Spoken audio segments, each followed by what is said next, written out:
আসসালামু আলাইকুম, সবাই কী অবস্থা, কেমন আছেন? আশা করি সবাই ভালো আছেন। আমাদের সাব্বির স্টোরি চ্যানেলের পক্ষ থেকে আমি সাব্বির।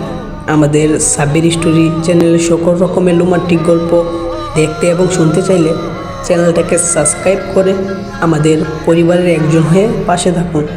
Thank you.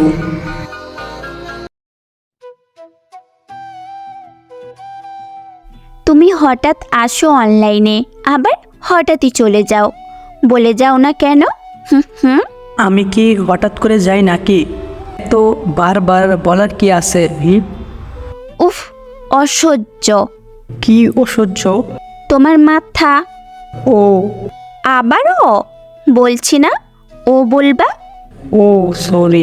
তুমি সেদিন বাসের মধ্যে আমার বান্ধবী ইরাকে কি বলেছো? হুম হুম। বলছি আমার কাছে 1000 টাকা নোট খুচরা নাই, ভাড়াটা দিয়ে দেন। উফ, এটা না। ও নাকি ইঞ্জিনের ওপর বসেছিল আর তুমি সামনের সিটে। তারপর এরা বলল, ভাইয়া আসেন ওদল বদল করি, খুব গরম লাগছে, ইঞ্জিনের উপর গতিটাই। আর তুমি কি করলা? আমার ব্যাগ থেকে পানির বোতল বের করি, দিলাম যাতে ইঞ্জিনের উপরে সিটিয়ে ঢেলে দিই, তারপরে বসে। ওই, তুমি কি মানুষ হবা না? বাসের সব মানুষ হেসে ফেলেছে, এরা মাইন্ডও করেছে খুব। মাইন্ড করলে আমার কি? তোমার কি মানে? ও আমার বান্ধবী, আর তোমাকে না বলেছিলাম ভাইয়ার সাথে দেখা করতে? ভাইয়া তোমাকে দেখবে বলেছে, দেখা করেছো? আমি কি চিড়িয়াখানা জন্তু? দেখার কি আছে? উফ, আমি ভাইদের একমাত্র বোন, তারা কি না দেখেই আমাকে বিয়ে দিবে? দেখবেন না কেন? তারা কি অন্ধ নাকি? অসহ্য। তুমি তোমার বাবা মাকে বলেছো আমার কথা? ওনারা কানে শুনে না। সে কি, কবে থেকে? যেদিন আমাকে বাসায় বিয়ের কথা বলতে বলছো সেদিন থেকে। ও খোদা, তুমি মানুষ হবা না। আমি কি মানুষ না নাকি? উফ, তোমায় নিয়ে আর পারি না। আমার সাথে পেরে ওঠার এত শখ কেন? শখ না, খায়েস। কিসের খাইস?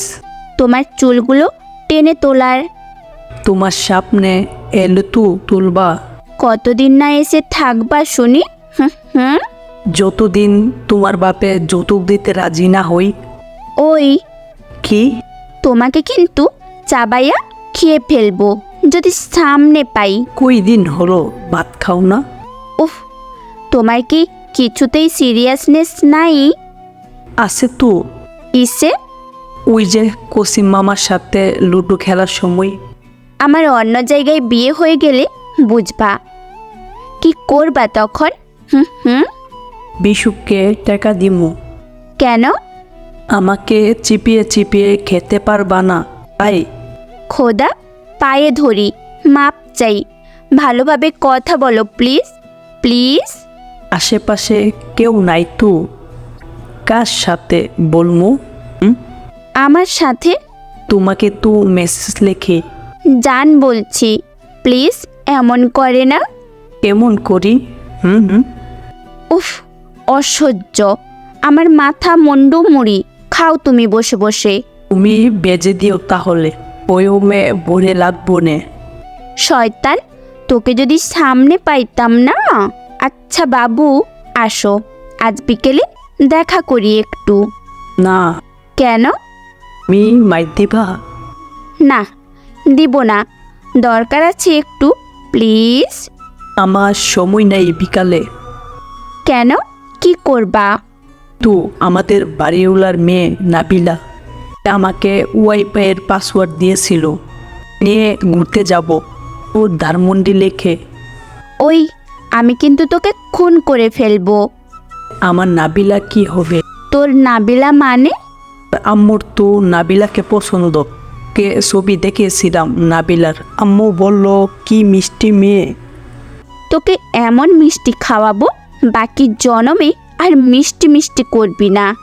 দেখো রূপা, এত কথা বলার দরকার নেই। তোমার সাথে ব্যাকআপ আমার এখনই। কি? ঠিক আছে, তোর কাছে আমার যা যা আছে সব দিয়ে দে। আমার কাছে তোমার কিছুই নেই। কিছুই নাই মানে? কত কিছুই আছে। আর তাছাড়া গত সপ্তাহেও আমি তোকে টি শার্ট কিনে দিয়েছি একটা। ওটা দিয়ে আমাদের বুয়া গরমুছে। এখন দেখবা ছবি পাঠামু। কি? ঠিক আছে, তুই যে গত মাসে আমাকে রেস্টুরেন্টে শাড়ি দিলি ওটা ফেরত নিয়ে যা, না হলে কিন্তু আমি পুড়িয়ে ফেলবো এক্ষুনি। আমার কাছে 1000 টাকা নোট, লিস্কা ভাড়া দেওয়ার জন্য খুচরা টাকা নেই। তুমি এসে ফেরত দিয়ে যাও। শেষ বিকেলে কলিং বেল বাজাতেই দরজা খুলে দিলাম। দেখি লোপা দাঁড়িয়ে আছে হাতে একটা প্যাকেট নিয়ে। মেয়েটা যে এক ফুপিয়ে ফুপিয়ে কেঁদেছে, সন্দেহ নেই, চোখ মুখ ফুলে আছে। মেয়েটা এক পাগল। বললাম, তোমার হাতে কি? শাড়ি। ডাই ওয়াশ করে এনেছো তো? মানে?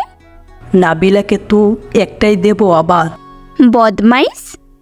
ও, রুমে এসে বসো, আমি গুছিয়ে দিচ্ছি। আমার কাছে তোমার যা আছে। লুপা আমার বিছানায় বসে আছে। কাছে গিয়ে বললাম, তোমার হাতটা দিকে একটু। কেন? দরকার আছে। আমি রূপার ডান হাতের অনামিকায় আংটি পরিয়ে দিলাম। ও মা, তুমি আমাকে রিং পরাচ্ছ কেন? হুম। কি যেন কথা ছিল। কথা ছিল তুমি চাকরি পেলে আমাকে একটা লাল শাড়ি কিনে দিবা, আর প্রথম মাসে বেতন পেলে একটা স্বর্ণের আংটি। তাই তো বললাম। অসভ্য ফাজিল, তাহলে এসব কি ছিল? ভালোবাসা। শয়তান একটা, ভীষণ পাজি তুমি, ভীষণ।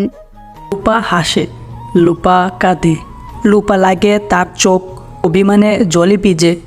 আমার এত বেশি ভালো লাগে যা বলে বোঝাতে পারবো না। আমার যদি এমন একজন ভালোবাসা মানুষ থাকতো, আমি হয়তো কারো যোগ্য নই, তাই বাট সকলে আমাকে বকায়।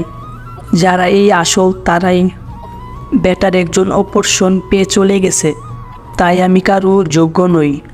আমাদের দেশে এমনও ছেলে আছে তার গার্লফ্রেন্ডের জন্য সে সব কিছু করতে পারে, যেমনটা আমাদের গল্পের নায়ক করে দেখিয়েছে।